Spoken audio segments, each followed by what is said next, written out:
Folks, another great week. We back at it again. Mighty Clouds of Joy. My man Monty Sampson's with us this week. We always talk about entrepreneurship. You know, me and Monty got a little history of work history back in the day, almost 31 years ago.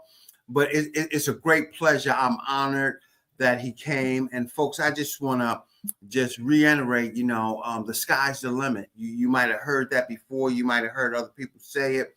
But when you achieve and you set forth of something to do, it's accomplishable. We're going to have a conversation tonight. Y'all going to be amazed at some of the stuff that didn't happen, from it.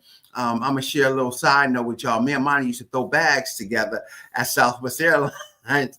And we just went different ways. It was a great experience. He's a wonderful friend of mine, I can call him. And I mean, that's a lot we catch up with, but it's so important that regardless where you're at in life, that you just go that extra mile and you go to what you want to do and guess what? And don't stop, because the sky's the limit when you're doing this stuff. So I'm gonna let Monty introduce himself a little bit and tell him a little bit about his background, where he come from, and then we're gonna get into some good questions about how he got into this music industry. Go ahead, man. Okay, my name is Monty Sampson. I'm from New Bern, Newbern. I want you to get it right, North Carolina.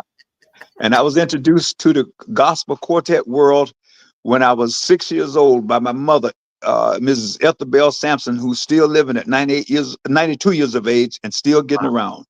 So that's my back. I'm a husband of Wanda Sampson, a father of many kids, six of my own and her three, and grandfather of many. And I'm proud to be reunited with my friend Johnnie tonight. Yes, indeed, man. It's been a long time, man.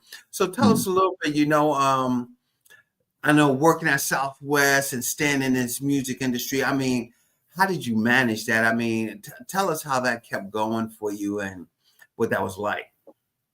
It was fun. It really was fun. The entertainment business for me was fun, but the entertainment business can be a tricky, cutthroat, heartbreaking business. But God's grace and mercy and the people that I was surrounded with, they kept me from falling by the wayside. And there were many groups. A group in Seattle, Electrifying Mighty Warriors. They were the group that gave me my first major start in the music industry. And by being with those guys, they taught me the ropes and told me what not to do in the entertainment industry. And by God's grace and mercy, again, I never allowed myself to collapse or get caught up in the bad world. Mm-hmm. And that's hard. We hear a lot of entertainers, they get caught up in this industry and they fall to the wayside, folks. Mm-hmm. They get out there, they start having some issues out there in the community and everything. But you got to stay focused on this, and it's a truly rewarding career, especially in the entrepreneurship world, because everybody don't get this start. Everybody want to get there, but it's always a method of how you get there, what you're doing to get there, and stuff like that. So, Monty, tell us a little bit. How long have the Mighty Clouds of Joy Gospel Group been around? I mean, and a little bit of legacy about them. Okay, the Mighty Clouds of Joy group was formed in 1959. Now, if you pull up stuff from Facebook and other entities, they might tell you it was 55. But my history of knowing about them was 1959 with a group of classmates. Willie Joe Gunn, which was the lead singer of the Mighty Clouds, Richard Wallace, Johnny Martin, Emmett Franklin, and Elmo Franklin were the original members of the Mighty Clouds of Joy. There were others that said they were part of the founding members of the Mighty Clouds of Joy, but those are the ones that I know that were the founding members of the Mighty Clouds of Joy in Los Angeles, California. Wow. And that's where they started out at in LA. Yes, yes, they did. And other than I think Johnny Martin, all the rest of the guys were Southern guys. All it came from like Joe from Alabama, Troy, Alabama, Richard from Texas. So they came from southern and southwestern states. Wow. So tell me some of the memories you have of the Mighty Clouds of Joy, coming up in that industry with them and, just having a good time with them. Pass on some of them good moments that you can remember. Okay, well, I can go all the way back to 59, actually 60, when I first saw them at Cedar Street Recreation Center in New Bern, North Carolina. At the time, that's where all of the quartet singers would come. Not only the Mighty Clouds, the Pilgrim Jubilees, the Dixie Hummingbirds, but when I was a young kid, Joe LeGun, I got fascinated with his style. Now, I didn't get to really meet Joe until I was much older, but I got fascinated with Joe's style. So years later, I said, I want to work with these guys, and I became a friend of Joe's sister, Tina LeGun Edmonds, who lives out in California, became a friend of his daughters out in California, his nephews, Ronnie and Will Smith, and David LeGun. So I became a friend of Joel's family. But the ironic thing, years later, I met one of the founding members, Elmore Franklin's daughter, that over there in Tampa, Florida. So I got to be a part of a lot of the Mighty Clouds of Joy. Wow. And I'm probably sure they did a lot of community activity in these churches and stuff to raise up a lot of folks into this singing career and getting them overdue for what they did. But Monty, tell me about your life in this entertainment world. What kept you focused to reach your goals, to get you where you are today? What really skyrocketed you? Well, I got a lesson from James Jones. He was the president of the Electrifying Mighty Warriors, the group that gave me my major start in the gospel business. And see, I went in as a young man gung ho and wanted to make the Electrifying Mighty Warriors a world famous group. But James said, no, we don't want to do that, because James had already been in the professional world. And he said, it's not much money in that world. And these guys have families, so we'll stay local and just do what we do locally in California, Seattle, Oregon, places like that. So I was groomed to not let the fame get in my way by James Jones and the Electrifying Mighty Warriors, the whole group. And it's not to demean the professional quartet world, because there were and still are a lot of great groups in the quartet world. So it's not to demean, but I learned from James's lessons: get a job and retire from a job. So seven of the members from the Electrifying Mighty Warriors that was of age, 7 of us all retired from our jobs. So, so I mean, again, I wanted the professional world to be my world, but I learned from experience from James Jones not to let that world get in the way of family and economic success from a job. And that's amazing. Somebody asked a question, Monty. How has the group's sound and mission evolved since its founding members Joe LeGun and Richard Wallace transitioned? The group is still going on. One of the young guys, Johnny Valentine, he joined the group at 16 and a half years of age. And he's one of the only people that's still around that touched all of the original Mighty Clouds of Joy. Ricky DeRay is their manager now, but Johnny, again, is the the longest lasting member of the group that touched the original guys. And when a group, especially a group that had the lead singer like Joe LeGun, there's going to be a downside size of the group. But with Johnny being a part of the group, the new members being a part of the group, and Ricky DeRay's management, I have confidence that those guys will resurface, to the group that they were when the leader, Joe LeGun, was alive. Ford and Richard Wallace. So I know that's a big tribute that those guys got to give him to starting that group and really building it up, from where it have came from, since their legacy is being passed on. How many members do we have of the Mighty Clouds of Joy right now? Presently, there's only 7 presently, you know, of the group. Mm-hmm. And what is significant about the group's names, the Mighty Clouds of Joy? Where did that come from? Do you remember? When those guys formed, they now I don't know who actually named the group the Mighty Clouds, but excuse me, Joe Gunn did. It was another group before they became the Mighty Clouds of Joy. They went down to Houston, Texas, and they didn't cut it, so they went back to Los Angeles and reformed as the Mighty Clouds of Joy. I think it was the Pilgrim Wonders. I hate to be giving people the wrong information, but you can pull the history of the Mighty Clouds of Joy up and you get that name. But anyway, when they came back to LA, rebooted, and they were the Mighty Clouds of Joy until the last member, the last original member, Joe Gunn, passed. And it was one of the most formidable quartet groups in the world. And when I say the world, I'm not exaggerating.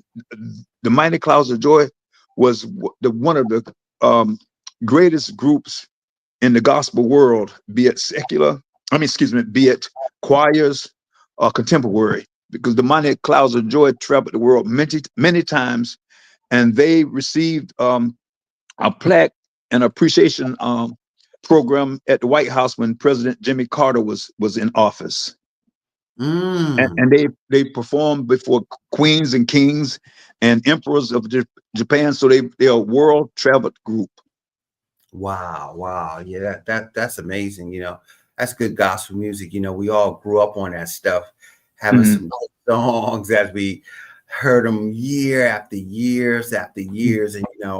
And singing, we used to have the thing where on Sundays we used to have we used to go to so many singing concerts and stuff, which was always a good Southern thing when we had on Sunday evenings. We loved that music, because it was enlightening, it brought back. But Monty, did you ever didn't they sing for Jimmy Carter at the White House? Danny, hey, good evening, Danny. Danny said, didn't they sing for Jimmy Carter at the White House? And I believe, yes, right. Oh, excuse me. I'm sorry for cutting you off. Yeah, no, go ahead. Yes, they did sing for him at the White House. Yes. And his nephew, Will the Gun, has the paperwork that verifies, Will Smith has the paperwork that verifies that they did sing at the White House. Wow, Ford. So, there's Mighty Clouds of Joy and stuff. And Monty, did you ever have I should say, a urge just to indulge deeper and start promoting more into this gospel realm? Or how did you kind of say, well, this is where it's going to be at for right now? Yes, I did. And I did do some promoting of other groups. The ironic thing about that, I didn't succeed where I could have or should have, because I wasn't doing it in God's name. And people might say, why is he saying that? If you're promoting God's business and you're not living the life that you're supposed to live, and I'm not talking about drugs and alcohol and so forth, but I just wasn't living the way that I should have been living, then God has a tendency of not letting you succeed, even when you're good at what you do. And I know I'm good at what I did, but some of the groups that I like, Tammy Edwards and the Edwards Singers, Bonita Mitchell, my sister Betty, that's a writer. Some of those people that I didn't represent properly because I wasn't in tune spiritually the way I should have been. So what got me back in full circle a couple months ago, I was thinking about where did I go wrong? And then my mind went back to what James Jones from the Mighty Warriors told me about the dedication. And I realized that I wasn't dedicated. And I asked God to reinstill the dedication for the talents that I have to be able to help someone else with greater talents than me as far as singing is concerned.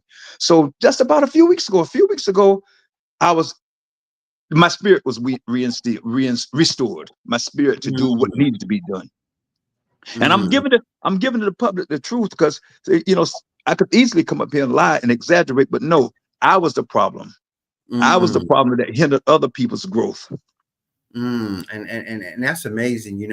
In business and anything you do, accountability it has to be on the forefront, of anything that we do, of how we succeed and how we nurture, how we get to the next step, and Monty's up here telling you, he had shortcomings. Everybody in business is going to have shortcomings, but guess what? The question is, how do we manage them to go forth to the next level? How do we get to where we need to be successful? And how are we able to lead people to be successful? And Monty, we always talk about here.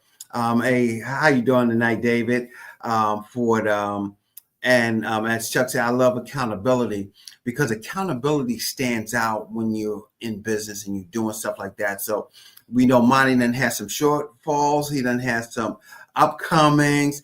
But guess what? It all comes back to being mature to be able to keep this business growing and to doing the work of God and making sure that we put him first in everything we do, and I tell folks, you don't have to be all spiritual and a pastor, hey, Nicole, of what goes on out here, but you got to give God his time. You got to thank him. You got to honor him. You got to bless him when we going through this stuff. And somebody asked a question, how does the group's music connect with the audience on a deeper spiritual level, you think, Monty? So for it. I use the well, we're here talking about the Mighty Clouds, but I can even also talk about the Williams brothers, Tammy Mhm. Edwards and the Edwards sisters. I can Benito Mitchell. I can go on and on and on. There are spiritual messages when they testify in their songs. It resonates in the people's minds, and if you're in the audience, you can see what I mean. And people criticize gospel music, quartet music a lot, but that quartet gospel music touches a lot of lives, man, a lot of lives. So again, getting back to the main answering the question, the performers. I use Joe LeGun for an example. Joe Joe could just flat-footed sing and move a crowd. And not only the black audience, again, like I said, they've traveled worldwide. So they had major audiences all over the world. And if you Mhm. pull up some of the videos, you'll see the reception that they received in those countries. Mm-hmm. And we want to welcome Lisa's good evening as well. And we had another question that just had popped up there, another statement that we can touch. Divine order accompanies every change and ushers in a new good. So thanks, Monty, for letting go and letting God, Danny.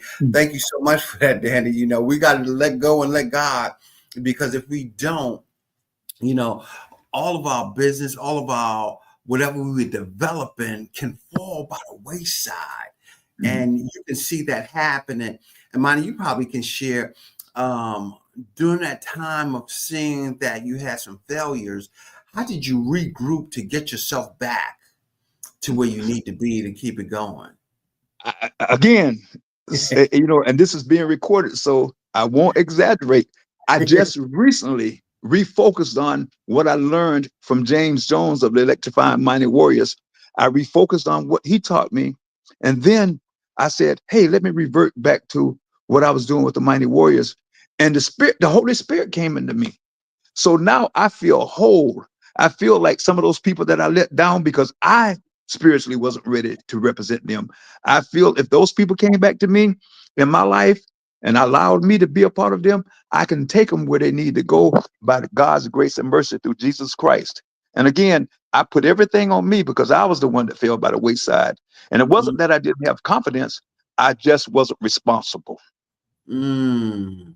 And responsibility is important out here.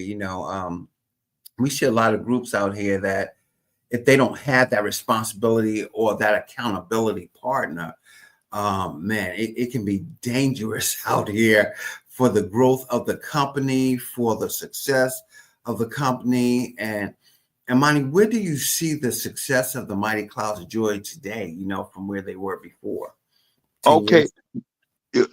no, again, I haven't been around the new group. Well, actually, I did manage the new group for a little while. Uh, yeah, yeah, I did for a little while, but then I walked away because I wanted to walk away. But in talking with Johnny Valentine and Ricky DeRay, I talked with him recently today. I see that that group can attain the success that the previous group, the original Mighty Clouds of Joy, had. Excuse me, as long as they stay focused, guided by God, I can see greater things happening. And I'm hoping and praying that I could be a part of, in a minor way, to be able to help them rise to the top where the Mighty Clouds of Joy used to be. For it and stuff. What is your best memory of the Mighty Clouds when you were coming up, of going through? Well, What are and your you know what? best I mean, memories? I love them because I got to see them. Oh, it was a concert in Everett, Washington, many years ago. And Mm-hmm. the Clouds normally just, they came on after the local groups came on. But Mm-hmm. but this time I had never seen it before and never saw it after. The Mighty Clouds came on first. And then the Electrifying Mighty, and the Mighty Clouds came on. I always say they came on doing that Las Vegas sweet stuff, you know. And then the Mighty Warriors came on, and the Mighty Warriors was kicking it. I mean, they were getting down. And then when the Mighty Clouds of Joy came back on, they went old school. Now that right there sticks in my mind because them guys went to church on the cloud. I mean, the Mighty Warriors and whoever else was coming behind them. So that's the thing that sticks in my mind. And that night I went in Joe LeGun's dressing room, and Joe say, "Hey, do you know of a hotel in Seattle? Because we got a date in Seattle, Tabernacle Missionary Baptist Church." So I called my cousin David Bowman that was on KNHC radio station and asked him, "Did he know of a hotel?" Well, by that time, before David got back to me, Joe had gotten something. So they went to Tabernacle, and all the people that sang before them, they were good. But the Mighty Clouds took them to church again. The people in Seattle took them to church. And Mm-hmm. but the thing that sticks in my heart most, very few people, even the people that work with Joe LeGun, didn't know or realize that we were extremely close. Joe communicated with me constantly. We were extremely close friends. And in return, I became a friend of his sister, Tina LeGun Edmonds. And we still are great friends. So that's some good history with the Mighty Clouds of Joy, mainly with Joe LeGun. Mm. And And excuse me, go ahead. I'm sorry. no, go ahead. And, Go ahead. and you're probably gonna get to this question, but I got to put it out there just in case I forget.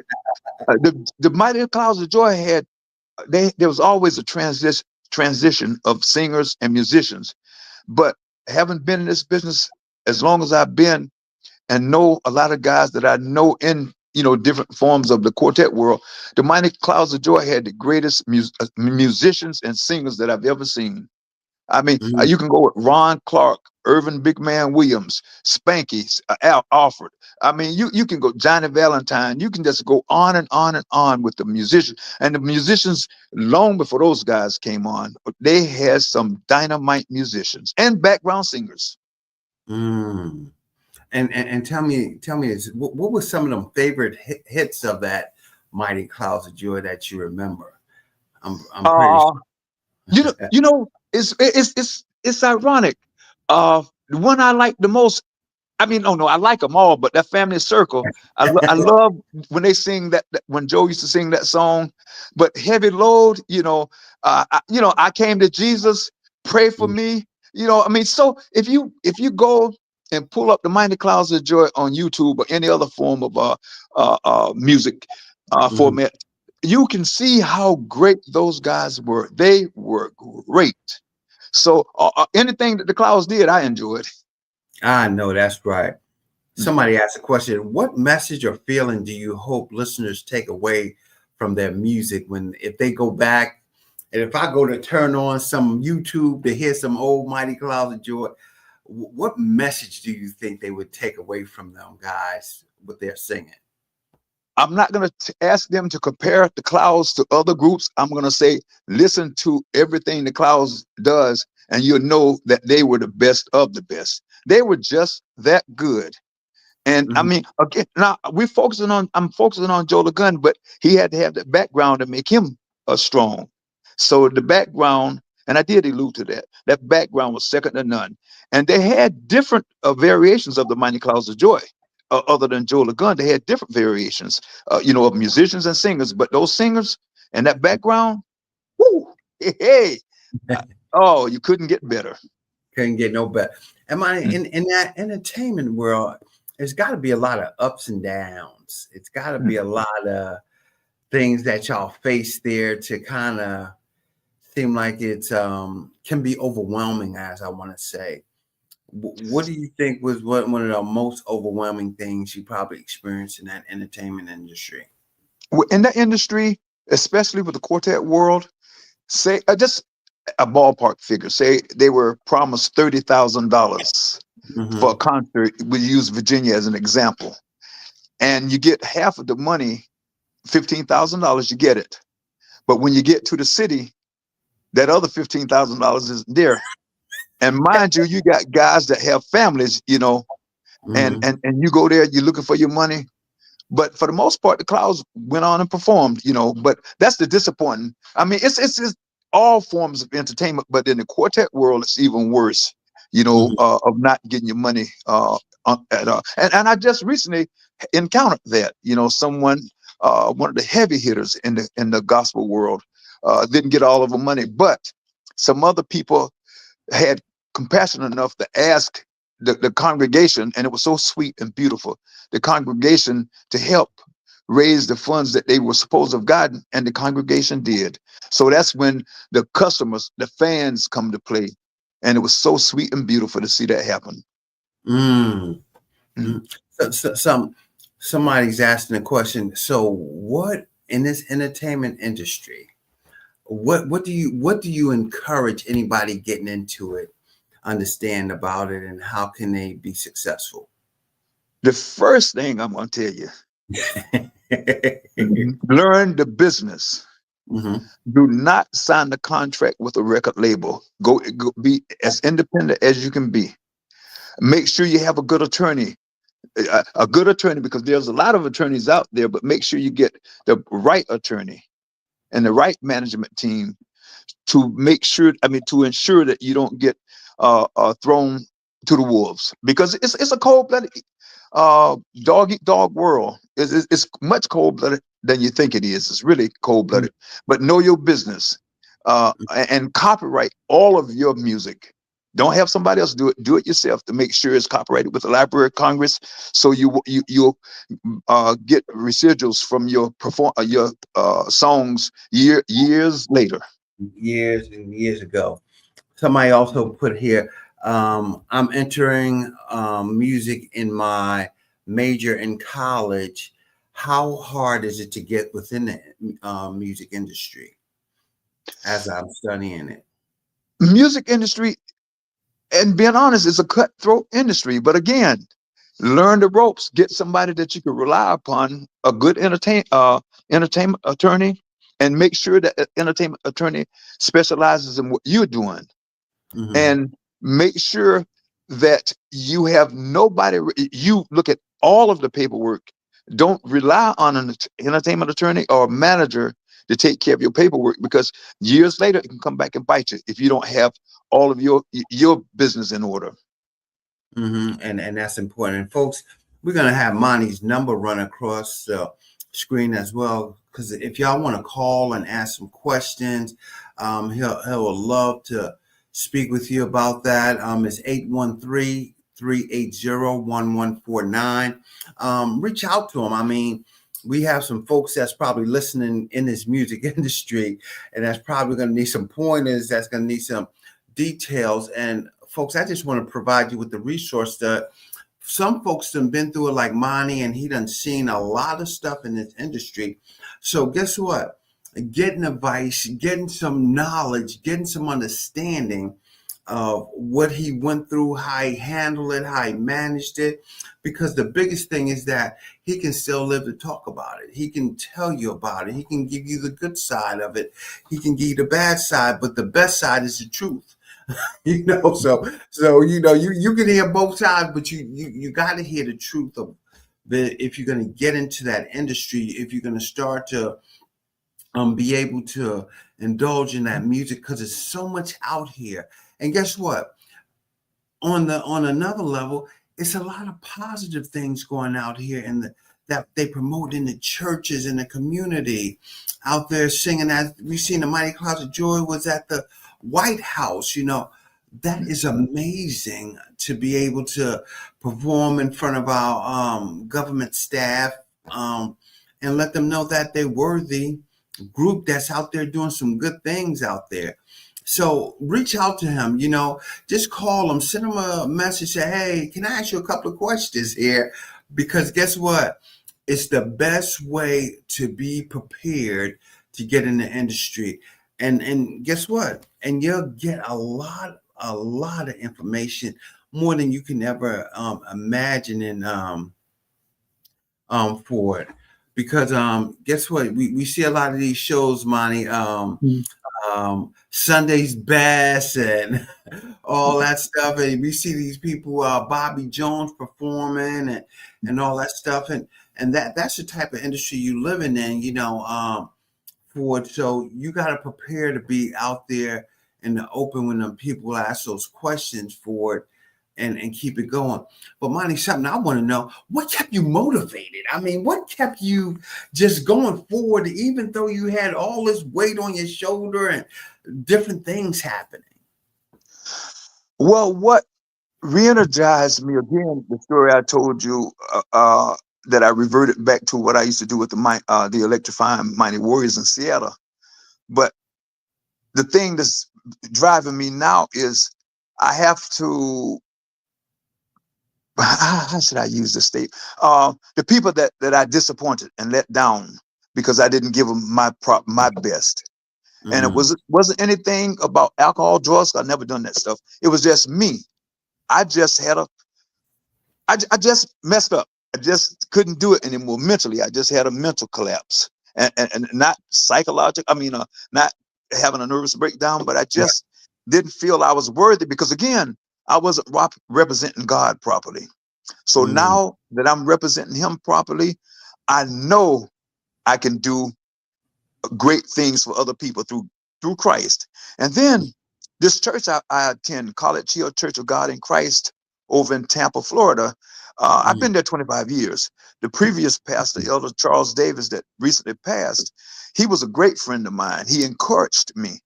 And not the new pastor, Elder Donna Jordan, Jorden. He's a spiritual inspiration. And all of the members, Elder Davis's kids, his wife. I mean, those people, they give me the spirit and the confidence to go on. And my wife Wanda, who was so disappointed in me because she had to do all of the paperwork for years and years and years. Just getting. Well, I'm gonna get to the Star on the Walk of Fame later on, but the star should have been received years ago. But there was something that got in the way that prevented me to follow through. And my wife said, hey, you were in charge of this. You shouldn't have allowed someone to interfere or interrupt what God had anointed you to do. So, Mm-hmm. so again, people like to throw blame at someone else, but I assume all responsibility because I didn't fulfill my commitments. But I want to give glory to the people that's helping me now to exceed to a Yeah. higher level. Level and stuff more than that. That's so great to know, Monty, that you're able to see where the shortcomings was and what it is. But we're gonna talk about that Walk of Okay. Fame. Everybody likes to see that, that star on the ground and Mhm. all those accolades that's presented. But tell us how we got to that Walk of Fame, and I mean the journey. If you can walk us through that journey, getting to that Walk of Fame. I had a private conversation with Joe Lagun many, many years ago. And I said, hey, man, you guys are a world renowned group. Have you ever thought about getting a star on the Walk of Fame? He said, yeah. Joe, that cool Alabama style. Yeah, I thought about it, but I don't know. if we ever receive it. I say, hey man, I can make it happen. And that wasn't I wasn't bragging. I knew I could make it happen. So he said, well, let's go for it. So I got in contact with his managing partner, Zachary Glickman, out over in Tarzana, California. And I told Zach what I wanted to do. And he said, hey, let's go for it. And Zach said, I have all the paperwork here. He sent all the paperwork information that I needed to pursue that goal of getting this Clouds a Star on the Walk of Fame. Unfortunately, it didn't happen. And it was personal reasons, not on my part. Not on my Mm, part. It was personal reasons. And with so much money involved, I stepped back because if anything would have happened to the funds, being that everything was in my name, I would have been held responsible and liable. So I stepped back. But then I was talking to Joe's sister Tina, and she and I are great friends. I said, I want to revisit that Star on the Walk of Fame. So I communicated with people in Hollywood, to find out the deadline to get all of the funds that's needed for the star. And I think I sent you the letter, the cover letter that I sent, that I'm yeah. sending to corporations and, Mm, and, and the public if they want to involve themselves. But I know now I won't stop. We're going to get that star on Hollywood's Walk of Fame. And it will be for the whole entirety of the Mighty Clouds of Joy. forward and stuff. That Walk of Fame. It's a journey to get there. Just look at the memoirs and the stuff you had to get to really obtain that. Monty, did you ever think that was obtainable? Or I mean, um, I knew it was. Back then, when I first started, I knew it was. But again, circumstances dictated that I stop. Now, my wife was upset at me because she did all the paperwork, and I understood her point. I really did understand her point, but I mm, didn't again want to be liable for monies that someone mm, else wanted to be in control of, and it wasn't Joe LeGun. So because Joe was disappointed when we didn't get it. for and I think we had Danny had a question that come across there to ask us, what are some of your goals moving forward now, going forward right now, Monty, where you're at with the Mighty Clouds? Well, my main goal is to get that star on the Walk of Fame for the Mighty Clouds of Joy, and for the Clouds, yeah. But then I want to revisit some of the people that I used to work with and see if I can, reconnect with them to help them. Because again, mentally and spiritually, I'm on one accord with Christ to be able to help someone. Fortunately, I know a lot of people, not only in the music industry, but a lot of people in many industries that can assist me in helping someone attain success. For that. So, and we welcome somebody said Tenth of Talent is in the house. Tenth of Life is tuned in, man. Mr. Tyrone, welcome to the show.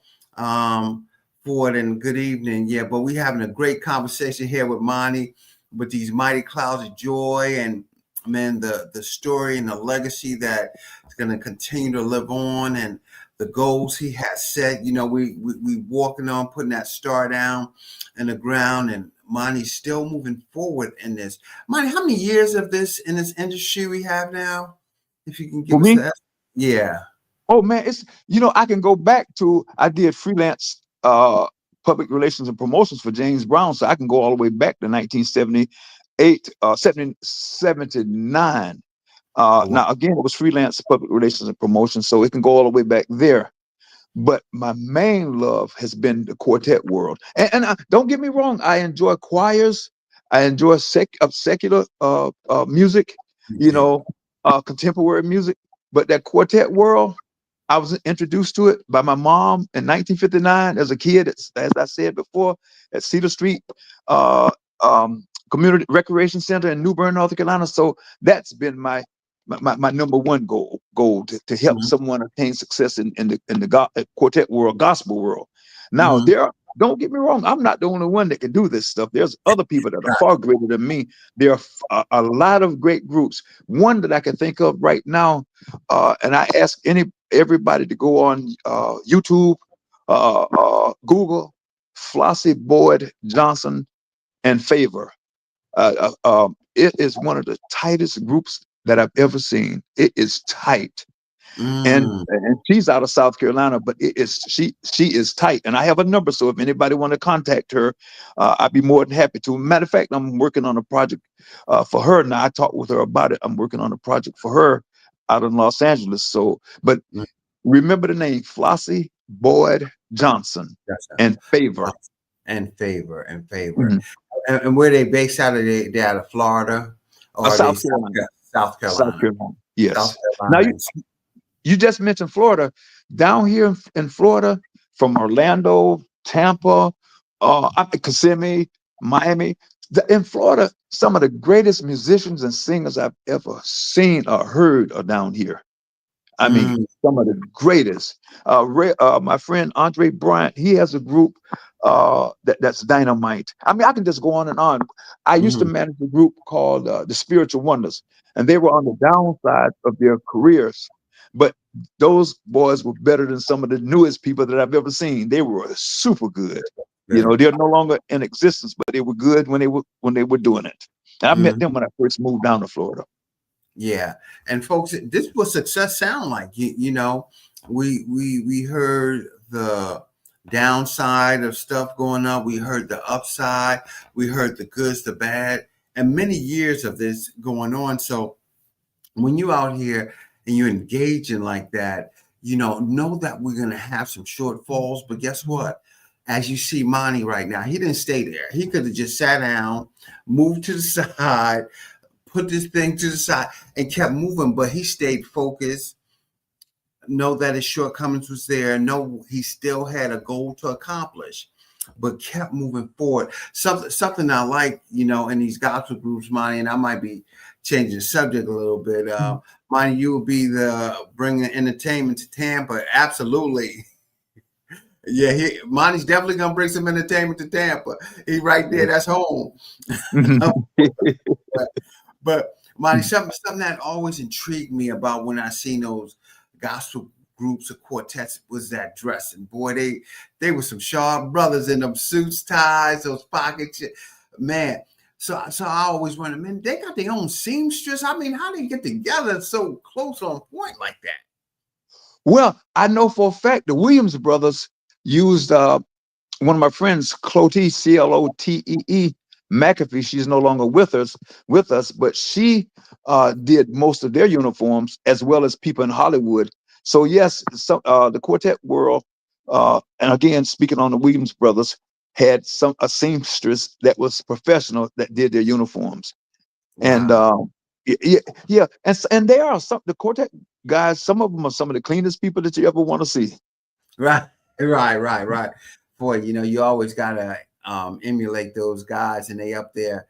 And my best memories of them seeing them sweating with those handkerchiefs going across, and that tie's still up, and they still holding that note with that microphone was great entertainment. As we grew up as kids and stuff, and Monty, we didn't even touch on the stuff with Snoop Dogg's mom and stuff like that. Give us a background about those conversations y'all had. A little I'm bit. glad you brought that up because I was introduced to her by my friend Aneta Bryant Jabari, Mm, and uh, and I put emphasis on friend because she was extremely kind to me and included me in whatever mm, she was doing. And again, that part of me that didn't want to work right mentally, mm, where I could have been major. And I'm not trying to downplay what I'm doing, but I still spiritually wasn't in tune properly. But mm, Aneta Bryant Jabari, she's the one that introduced me to Snoop Dogg's mom. She had a function in Pasadena, California, with major artists, but they were honoring the mothers of stars. And mm, and I was sitting at the table by myself, and Snoop Dogg's mom sent her manager over and asked me would I come to the table. And then when I got over there, his mother asked me, why were you sitting there? I said, well, I came here first, so I was just sitting at the first table I could grab. She said, first table you could grab, well, this one right here would have been the first one. It was humorous. So I struck up a friendship with her right away. And she asked me where I was staying. The function was in Pasadena, but I was staying in a hotel in Los Angeles, close by the airport. So she told me, I didn't ask. She said, the next time you come to California or Vegas, you don't stay at a hotel, you stay at my place. And this is the first time I had ever met her. Mhm. So again, I met her through Annetta Bryant. Tyrese Gibson mom. The story is funny, man. I was on the dance floor dancing with someone, and I was coming off, and Tyrese's mom pulled me back on the floor, and I'm looking at this man. The funniest story, that's staring and staring hard, and I'm looking around to see who he's staring at. Right. So, and I'm serious. I got kind of nervous and frustrated. So when I got off, I said, "Hey, man, is there a problem?" A true story. He said, "No, no." And I said, "Was I dancing with your wife?" And he said, "Yeah, we together." But I'm gonna tell you, it got kind of got on my nerves a little bit, and Unusual. I ain't talking about mad nerves. It got on my, hey man, is something gonna happen when I get out of here? So anyway, with those pictures that we took when we went out in the lobby for those pictures, he pulled me to the side. He said, "Hey man, look here, I want to apologize." He gave me his number, his address, and say, "Hey, come by." He asked me when I was leaving. I told him I was leaving tomorrow morning. He said, "Well, if you can't come by now, come by in the future." Man, I wasn't going by that man's house because I don't know what was in his mind. But as Right. it was, though, we became great acquaintance. We really did. But I wasn't trying to get his wife. but with the happiness of the story, both Snoop and Tyrese's mom are both gone now. They're both gone, but they were sweet, sweet women, and I briefly got to know them. Right, right, and that's awesome. And Lisa put a little saying there. I'm glad that you're back doing what you enjoy and love. This is Mhm. your season to reap all that you have sown. Always keep God first and on the forefront of everything that you do. Better days are coming. Always blessings on top of blessings are coming your way. Stay humble. Keep your smooth personality and your famous smile. Man, thank you so much, Lisa, there for giving Oh, us Johnny, that. can I interrupt you for a minute? Absolutely. Oh, hey, man, I wish you could see these goosebumps. Lisa, she's a true friend of mine. I actually recently lost a sister and a mother, but we are close, close, close friends. And she's inspired me, and I inspire her. But when you're talking about singing, and I pray to God that that the world can see it one of these days. One of the greatest singers that you could ever meet, man. She can outright Right. sing, man. Oh my He said, God! we And gotta those hear you. and those words, man. You're supposed to be strong and hard, but hey, man, it got tears coming on the eyes. Oh no, but down here, I've seen some of the greatest musicians and singers that I've ever seen in my life, and I've seen a lot of them. But Mhm, down in this region, Tampa, Florida area, just go on in the state of Florida, some of the greatest I've ever seen, and I've seen a lot of them down here too. and that's amazing, Lisa. We thank you. We got to look you up when we so some of us is in Florida to figure out where you're at. But Monty's always been a great friend of mine. He's always been that upstanding man and very respectful.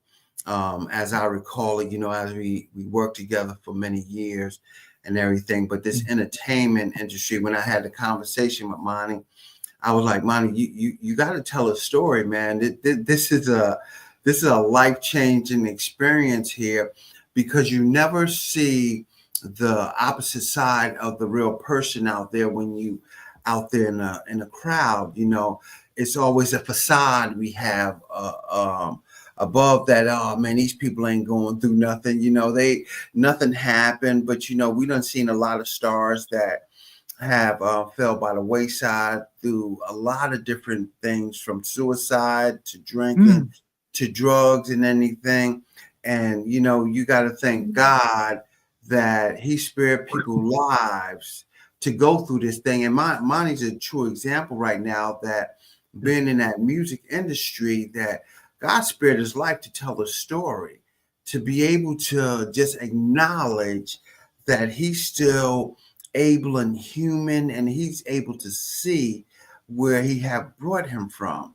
I'm thankful for it because a lot of time we get to hear the story after the fact, but we hearing the mm, story tonight and stuff. And we still thankful for Miss Sampson, Miss Wanda Sampson, standing by him through this time. She probably want to spank his behind, but but but he got forgiveness here. He got his blessing that came along. That's why I'm honored to just have him on the show tonight and to be able to talk about this story and this story of fame. This is a story of fame in our community that we never get to see, that we have to learn how to endure, and we have to go through these times and tribulations, And you see, it's African American men that's going through that. You've seen Greg Williams here. You see Monty, and it's going to be more that have experienced these things in this music industry that have changed their lives, that have gave them new hope, and going from there. But it's a blessing. Will Smith said, "Amen, Monty." A great friend of Uncle Joe Lagan, and man, thank you, Mr. Smith. He is a good friend. He's a good man of God that's out here and able to pass this on. That's why, folks, you see Monty's number running across the screen, 813-380-1149. Somebody out there trying to get into this industry, somebody looking of any industry and needs some guidance, give him a call. He can give you some words of wisdom, because Monty, you probably can tell it, boy, you could have been any place, going through what you went through out there. But guess what? That's what it is. And Miss Wanda Sampson, thank you for tuning in too. It's such a blessing, and it's just a true tribute. I just want to take mine and give you my flowers right now. That you just keep blessing folks, Monty. You keep sharing this story of overcoming that, and I teach this every week on creative financing with JB. It don't have to be money. It don't have to be anything materialistic. But when you have a talent and you use it according to God's will, your blessing comes tremendously. Yes. And you don't want to overlook that. And Monty, if you could just share a little bit more, I don't want to get you too deep in it, but where he brought you from for it, and why you so grateful, because some people can't even let them know they're grateful that they made it out of where they was before. You know something, as you're talking, I'm thinking about something about what I've done. Somebody was talking with me a few years ago, and they were talking about all the great people you've worked with and so forth, have been around. And I had to tell them the true story. The greatest people that two people that I've ever been around were Johnnie and Ethel Sampson. My dad is passed, but my mom is still alive, 92 years old. And my mom, she has a lot of has a lot of clout. Yes, I knew famous people, but my mom touched arms and shoulders with some of the most famous people in the world. And two of the most famous people were Dr. King and Mrs. Rosa Parks, and Wow. Jesse Jackson and Reverend Jackson, Reverend Abernathy. And when they found that Operation Breadbasket, 1962 in Atlanta, Georgia, my mom was one of the founding members of that Operation Breadbasket. And I had a debate with my mother about that. I said no, because I mixed the two up, Operation Push and Breadbasket. I said, no, Mama, that was founded by Reverend Jesse Jackson in Chicago, Illinois. And I'm adamant about, yeah, Mom, I'm right. And she said, well, sometimes my mama said this, sometimes you can't teach a fool a lesson. And I mean, it was humorous. And I said, Mom, why you say that? She said, now I have to know what I'm talking about, because I was there. I was one of the ones that was the founding members of that thing when they did it. I think it was Ebenezer Missionary Baptist Church. So what I did, I'm not gonna lie, I still wanted to dispute my mom. I was thinking she was messing up. I pulled it up, then I had to shut up. So So she's touched. And matter of fact, she and Mrs. Rosa Parks slept in the same room there in Atlanta when they had one of the big functions there, and she was there at the March on Washington. And my mom is still deeply involved in civil rights and politics. Deeply involved. She came down to my church, College Hill Church of God in Christ, a few years ago and spoke on her history. And she had these little tiny bits of paper that she was reading from. And if it was me and most other people, they have a whole notepad. And my Right. mom, she took them to school, man. She took them to school. Yeah. And that's a blessing to be able to have somebody, we want to honor your mom as well right now, Mhm. Monty, 92 years old and still have that history to pass on. And folks, I tell you, that is so important right now in our lifetime, to have that history, to have that legacy, to have that understanding of where we are, what we have done, what we have sustained, and our seniors that have paved the way for us. Is such a tribute out here to them, that we want to hold our head up high, that they was able to see some of those that have transitioned and fell asleep in Christ, to be able to have those memories. And Monty, how dare you try to quote what she know already? Hey, Yeah, let me absolutely, share Dandy. let me share Respect you one the more. matriarch. Yeah, let me share one more beautiful story with you.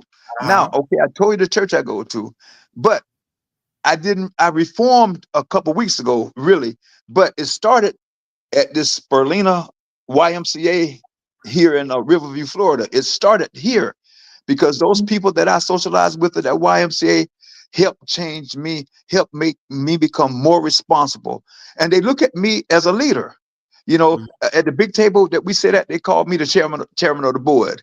Danny Fleury and the late Big Bear called me the chairman of the board. But I take that title to heart because so many people call on me and so many people I call on that helped me grow, and it made me appreciate church even more. So it Mm. didn't really happen in church. It happened at the college. I mean, at Spirlina YMCA, that it took me back to church to be more appreciative of how blessed I am. And my friend Danny Fleury, Fleary, he's the one that does a lot of writing for me to help me out. So, you got to give credit to those people and the people that I socialize with at the YMCA. Right there. Danny, shout out to you tonight for that. Robert Dickinson said, did you know Ethel Waters, she was from Chester, PA? For it, and Monty, I guess that's a question for you. Did you No, know no, Ethel Waters no, from Chester, PA? I love her, but no, I didn't know she was from Chester. I know she passed in San Francisco. I know that much, and I knew I loved Right. her music, but I didn't know she was from Chester. Oh, wow, wow. So Rob, you gave us a little history there for it. Out there, shout out to Chester, PA tonight for that attention to gratitude, attitude of gratitude. Absolutely, Danny. Welcome you. But, we have so much history here tonight that we done passed on, but I'm ever so thankful for this opportunity to rerun this history, the mighty clouds of joy, and Monty's going through his legacy of this music industry where, it have saved him, and it have brought him a long ways to be able to educate folks. And as I tell you, folks, reach out to him for this knowledge.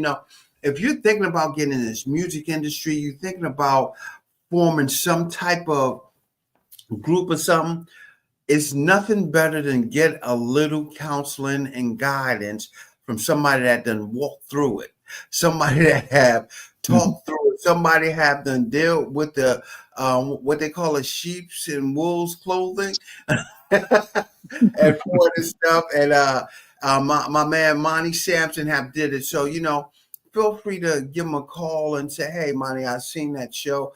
I just want to run something by you. You can reach him at 813-380-1149 so you can touch bases. And Monty, you got some closing words for us before we leave the show tonight?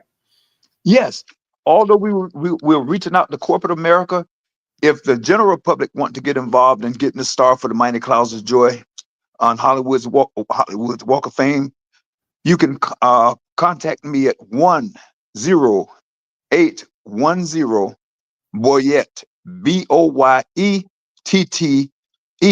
Road, Riverview, one word, Riverview, Florida 33569, P.O. Box 1111. We are accepting donations, and legally, I was advised by attorneys, don't give a banking account number online. So if you want to send funds to that address, we will certify a receipt letting us acknowledging that we have received your funds. So again, help us help Joe Lagun and the Mighty Clouds of Joy receive that star on the Walk of Fame in Hollywood, California. Folks, you heard it here first. Reach out to them. If you are making a donation, we talking about a African American Hollywood Walk of Fame that we're gonna promote and make sure that we reach out to them and that they have that legacy to go on and on for a long time. So go ahead and give them a shout out. And I said, call Monty if you didn't get the address. Robert Dickinson said, yes, star. Walker family is not giving Dick Gregory.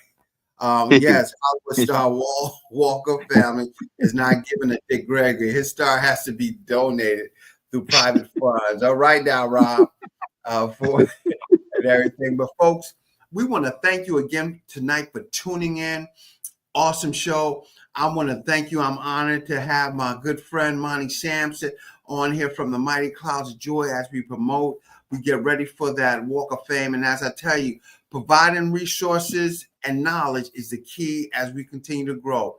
See y'all next Tuesday, and y'all have a great evening. Good night. God bless. Good night.